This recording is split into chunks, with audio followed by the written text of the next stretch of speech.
1800 کے آخر میں ایک صہیونی تحریک شروع ہوئی جس کا واحد مقصد یہودیوں کے لیے ایک علیحدہ ریاست کا قیام تھا، کیونکہ اس وقت کوئی ایسا ملک نہیں تھا جہاں ان کی حکومت تھی، اور جو بھی ان کی مین جگہ تھی وہ عثمانی سلطنت کے انڈر تھی۔ ایسے میں یہودیوں کے سب سے شاطر دماغوں نے ایک ایسی گیم شروع کی جس کا اصل مقصد فلسطین میں یہودیوں کو آباد کرنا تھا۔ انہی دنوں عثمانی سلطنت سلطان عبد الحمید کی خلافت میں تھی، اور جو یہودیوں کے ان تمام عزائم سے باخبر تھے، اس لیے انہوں نے یہودیوں کے ہر اس منصوبے کو برباد کر دیا جو وہ بناتے۔ لیکن پھر وہ ہوا جس میں اس دنیا کی تاریخ کا سب سے بڑا سودا تاریخ کے سب سے بڑے غدار نے کیا۔ یہودی اس وقت پوری دنیا میں پھیل گئے جب رومیوں نے 70 AD میں یروشلم کو جلا دیا تھا۔ اپنی مکار فطرت کی وجہ سے یہ جہاں بھی جاتے فتنے اور فساد پیدا کرتے، اس لیے کوئی انہیں اپنے ساتھ رکھنے کو تیار نہیں ہوتا۔ اس وقت سے یہ لوگ اپنے ایک مسیحا کے انتظار میں ہیں کہ جو ان کو ایک ہی جگہ اکٹھا کر کے انہیں پوری دنیا کا حکمران بنا دے گا۔ لیکن جب سینکڑوں سالوں تک ان کے مسیحا نہیں آئے تو تب چند یہودیوں نے ایک ایسا منصوبہ بنایا جو دنیا کی تاریخ کا سب سے بھیانک اور تاریک منصوبہ تھا۔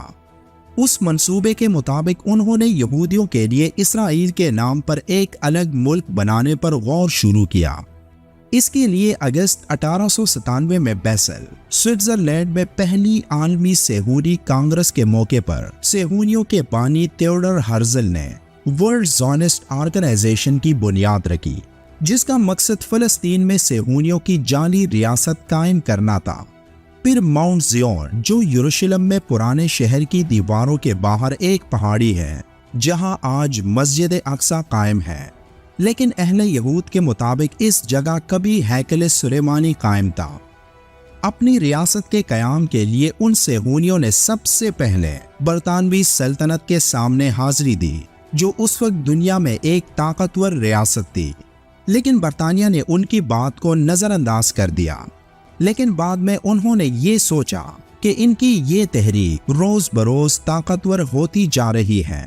اور اسی لیے برطانیہ نے یوگینڈا، سائپرس اور سائبیریا کے کچھ علاقے ان کو دینے چاہے، لیکن صہیونیوں کی ایک ہی ڈیمانڈ تھی کہ انہیں فلسطین میں رہنے کی جگہ دی جائے، جو عربوں کا وطن ہے اور جس کا ذکر تورات اور قرآن میں کیا گیا۔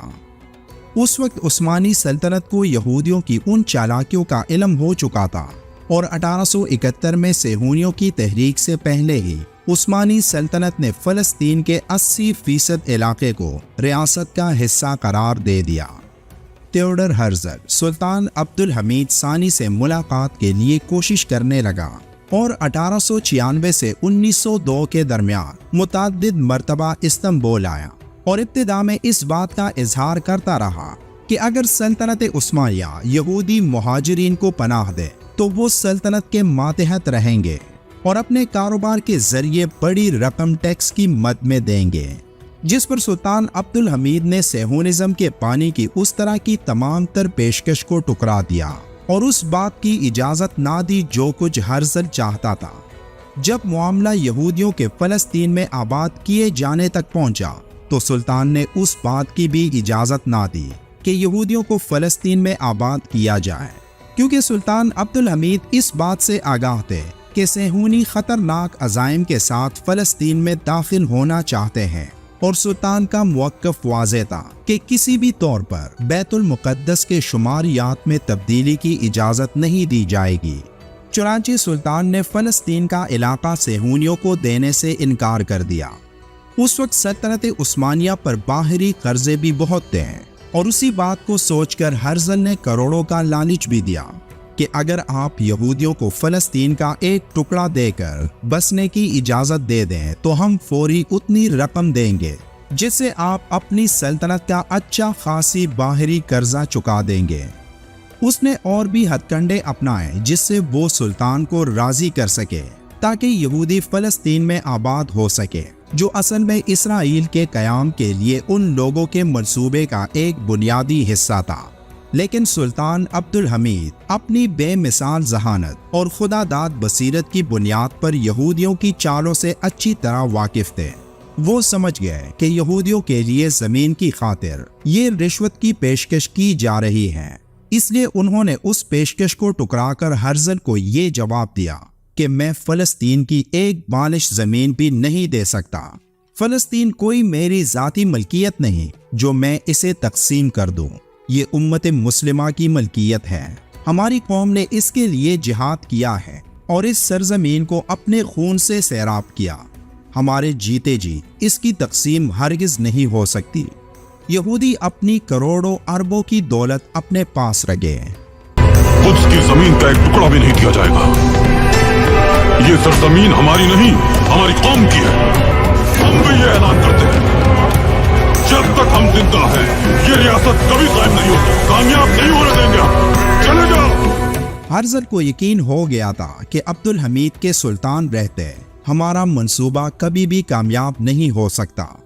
اس لیے اس نے اس وقت کے فری میسن تنظیم کے ساتھ اتحاد کیا اور شریف مکہ اور نوجوان ترک تنظیم کے ساتھ مل کر سلطنت عثمانیہ کے خاتمے کے مہم پر لگ گئے۔ شریف مکہ حسین بن علی یہی وہ شخص تھا جس کی وجہ سے عثمانی سلطنت کا خاتمہ ہوا اور فلسطین میں یہودیوں کو آباد کیا گیا، جہاں بعد میں اسرائیل کے نام پر ایک الگ ریاست کا قیام ممکن بنایا گیا۔ یہ بھی یاد رہے کہ سلطنت عثمانیہ میں حجاز پر، جہاں مسلمانوں کے دو مقدس ترین شہر مکہ اور مدینہ ہیں، پیغمبر اسلام کے قبیلے بنو ہاشم سے تعلق رکھنے والے کو خاندان کا حکمران بنایا جاتا تھا اور وہ شریف مکہ کہلاتے تھے۔ یہ شخص مکمل طور پر فری میسن کے لیے کام کر رہا تھا، جس نے سلطان عبد الحمید کی خلافت کے خاتمے میں بھی ایک اہم کردار ادا کیا تھا اور بعد میں برطانیہ کی مدد سے مدینہ پر حملہ کر کے مکہ اور مدینہ میں عثمانی خلافت کے آخری سپاہیوں کو ہتھیار ڈالنے پر مجبور کر دیا تھا۔ یہ تھی عربوں کی وہ بغاوت جو ان کے بقول عثمانی سلطنت کے خلاف تھی، لیکن اصل میں اس کے پیچھے اسرائیل کے قیام کی راہ ہموار کرنا تھی، جس کے لیے فلسطین کے دو ٹکڑے کر کے 1948 میں زبردستی اسرائیل نامی یہودی ملک اقوام متحدہ کے ذریعے بنوا دیا گیا، جہاں آج یہ یہودی اپنے مسیحا کے انتظار میں اور اپنے تیسرے ہیکل کی تعمیر کے لیے اکٹھے ہو چکے ہیں،